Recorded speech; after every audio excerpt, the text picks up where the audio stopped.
തൃശൂർ ചാലക്കുടിയിൽ വീണ്ടും പുലിയെ കണ്ടെന്ന് നാട്ടുകാർ. എന്നാൽ വനംവകുപ്പ് ഇക്കാര്യം സ്ഥിരീകരിക്കുന്നില്ല. തൃശൂർ രണ്ടുകൈയിൽ ജനവാസ മേഖലയിൽ കാട്ടാന ഇറങ്ങി. ഇന്ന് രാവിലെ 6:30യോടെയാണ് പ്രദേശവാസിയായ രാധാകൃഷ്ണൻ പുലിയെ കണ്ടത്. ഡിവിഷൻ കൗൺസിലർ വിവരമറിയിച്ചതിനെ തുടർന്ന് വനംവകുപ്പ് സംഘമെത്തി പരിശോധന നടത്തി. പുലിയെ കണ്ടതായി പറയുന്ന 27 ഏക്കറോളം വരുന്ന തോട്ടത്തിൽ അരിച്ചുപറക്കിയെങ്കിലും പുലിയുടെ കാൽപ്പാടുകൾ പോലും കണ്ടെത്താനായില്ല. അതേസമയം കഴിഞ്ഞ ദിവസം ചാലക്കുടി കണ്ണമ്പുഴ ഭഗവതി ക്ഷേത്രത്തിന് സമീപത്തെ പറമ്പിൽ പുലിയെ പിടികൂടാൻ കൂട് സ്ഥാപിച്ചിരുന്നു. ഇവിടെ നിന്നും ഏകദേശം 1 കിലോമീറ്റർ മാറിയാണ് ഇന്ന് പുലിയെ കണ്ടതായി പറയുന്നത്. ഇക്കഴിഞ്ഞ 24 പുലർച്ചെയാണ് ചാലക്കുടി ടൗണിൽ ബസ് സ്റ്റാൻഡിന് സമീപത്തെ വീട്ടിൽ CCTVയിൽ പുലിയുടെ ദൃശ്യങ്ങൾ പതിയുന്നത്. അതിനിടെ തൃശൂർ രണ്ടുകൈയിൽ ജനവാസ മേഖലയിൽ ആന ഇറങ്ങി.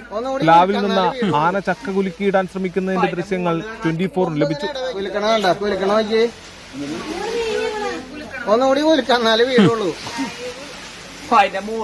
രണ്ടുകൈയിലും വന്യജീവി ശല്യം രൂക്ഷമാണ്. 24 തൃശൂർ.